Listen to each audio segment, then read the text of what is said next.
fuerza electromotriz inducida.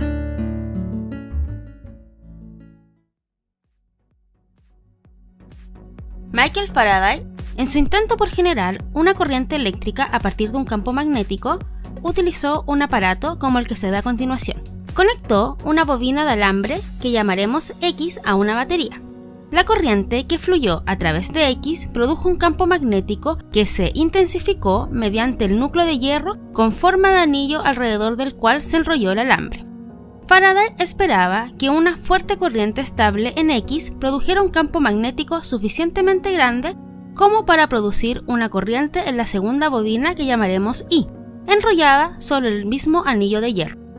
Este segundo circuito, Y, contenía un galvanómetro para detectar cualquier corriente, pero no incluía batería. No tuvo éxito con corrientes constantes, pero el efecto que buscaba se observó finalmente cuando Faraday notó que la aguja del galvanómetro en el circuito Y se movía notablemente en el momento en que se cerraba el interruptor en el circuito X, y la aguja del galvanómetro se movía notoriamente en la dirección opuesta cuando se abría el interruptor en X. Una corriente constante en X producía un campo magnético constante que no producía corriente en Y. En Y se producía una corriente solo cuando la corriente en X iniciaba o se detenía. Faraday concluyó que, aunque un campo magnético constante no produce corriente en un conductor, un campo magnético variable puede generar una corriente eléctrica. Tal corriente se llama corriente inducida. Cuando cambia el campo magnético a través de la bobina y se induce en ella una corriente como si estuviera conectada a una fuente de FEM. Marco teórico. La imagen muestra que si un imán se mueve rápidamente hacia el interior de una bobina de alambre, en este se introduce una corriente. Cuando un imán se mueve hacia una bobina, aumenta momentáneamente el campo magnético a través de ella y se induce una corriente. Si el imán se retira rápidamente, se induce una corriente en la dirección opuesta y disminuye el campo magnético a través de la bobina. La corriente inducida es opuesta cuando el imán se aleja de la bobina y el campo magnético disminuye.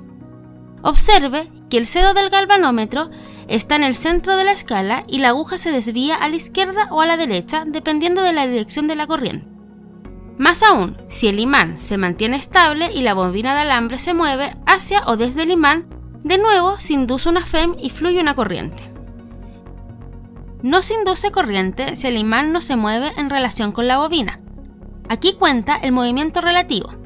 El imán se puede mantener estable en tanto que la bobina se mueve, lo que también induce una FEM. Se concluye que se requiere movimiento o cambio para inducir una FEM. No importa si el imán o la bobina se mueven, es su movimiento relativo el que cuenta. Demostramos que la corriente inducida en una bobina es generada por una fuerza electromotriz que aparece cuando varía el flujo magnético que pasa a través de ella. Además, su dirección depende del aumento o disminución del mismo. Veamos lo que ocurre cuando acercamos el polo del imán a la bobina. El movimiento aumenta el flujo magnético que pasa por ella, induciendo una corriente. Esta última, como hemos visto anteriormente, debe generar un campo magnético que se oponga al acercamiento del imán. Por lo tanto, a medida que el imán se acerca a la bobina, se genera un campo magnético hacia la izquierda, el cual se opone al aumento del flujo. Teniendo en cuenta la regla de la mano derecha y el sentido del campo, comprobamos que la dirección de la corriente inducida es tal como se muestra, esto es, desde la perspectiva del observador, contraria a las agujas del reloj. Mientras alejamos el imán, la corriente inducida se opone a este alejamiento, generando un campo magnético hacia la derecha. Este se opone a la disminución del flujo magnético. Teniendo en cuenta la regla de la mano derecha y el sentido del campo, comprobamos que la dirección de la corriente es tal como se muestra, esto es, desde la perspectiva del observador, en dirección de las agujas del reloj. Por lo tanto, el campo magnético generado por la corriente inducida se opone a la variación del flujo magnético. La dirección de la corriente inducida depende del aumento o disminución de este último. En consecuencia, cuando un imán se mueve cerca a una bobina, la dirección y sentido de las corrientes inducidas es tal que se oponen al cambio que las producen, es decir, se oponen a la variación del flujo magnético. Lo anterior se conoce como la ley de Lenz. La inducción electromagnética. Tú te preguntarás, ¿qué es la inducción electromagnética? Pues bien, es un fenómeno que consiste en la producción de corriente inducida a través de una espira o un circuito cerrado, cuando por él pasa un flujo magnético variable. Esto queda explicado en esta fórmula, la ley de Faraday, precisamente. ¿Qué dice la ley de Faraday?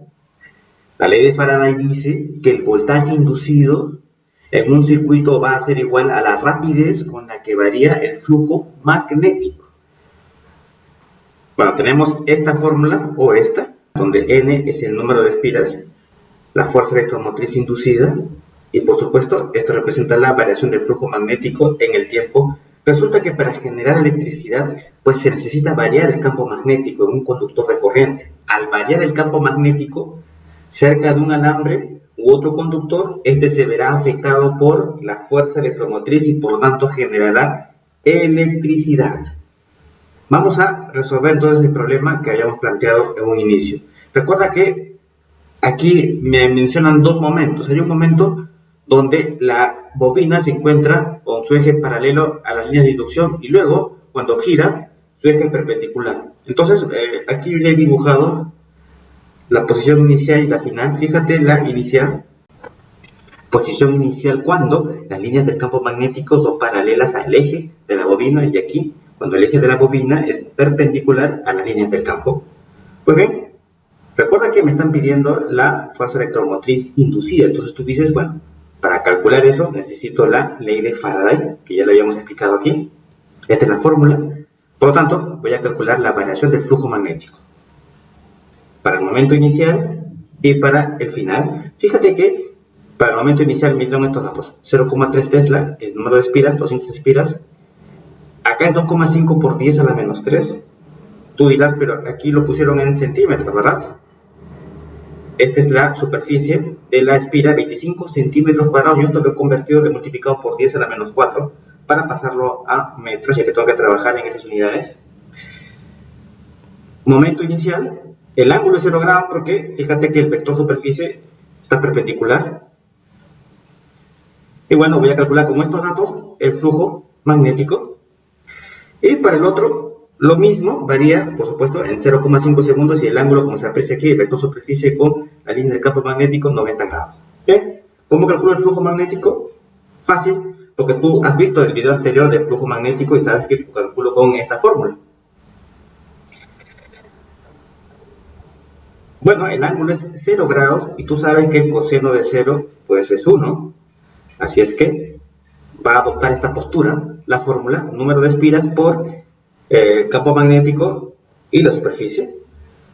Entonces reemplazamos los valores: 200 espiras, 0,3 Tesla, campo magnético 2,5 por 10 a la menos 3 metros cuadrados. Una vez que ejecutas la operación te sale 0,15 Weber. Bien, ahí hemos hecho la primera parte. Ese es el momento inicial, flujo inicial. Necesito el flujo final y luego lo restamos. Aquí fíjate que va a ser muy práctico calcular el flujo. ¿Por qué? Porque el ángulo era de 90 grados y tú debes recordar que el coseno de 90 es 0. Si el coseno de 90 es 0, al multiplicar todo me va a salir 0, por supuesto. Entonces tengo ahí que el flujo magnético final es 0. Bueno, vamos a calcular la variación del flujo magnético. Flujo magnético final menos inicial. Me va a salir esto, ¿verdad? Menos 0,15 Weber. Entonces ahora sí puedes aplicar pues la ley de Faraday. Ya tenemos todos los valores. Fíjate que la variación del tiempo es 0,5 porque si recuerdas nuestro esquema inicial, aquí está, dice que han pasado 0,5 segundos. Bueno, dividimos y encontramos 0,3 volts. ¿Ven? Esto que está aquí es la fuerza electromotriz inducida. Y en el apartado B me están pidiendo calcular la intensidad de la corriente inducida si la bobina tiene una resistencia de 30 ohmios. Tengo que recordar la ley de Ohm, pero ya con este valor pues es fácil calcular la intensidad. Solamente reemplazo los valores, el valor que acabo de calcular entre la resistencia, y eso me da la intensidad de la corriente. 0,3 entre 30, 0,01, la unidad de la corriente eléctrica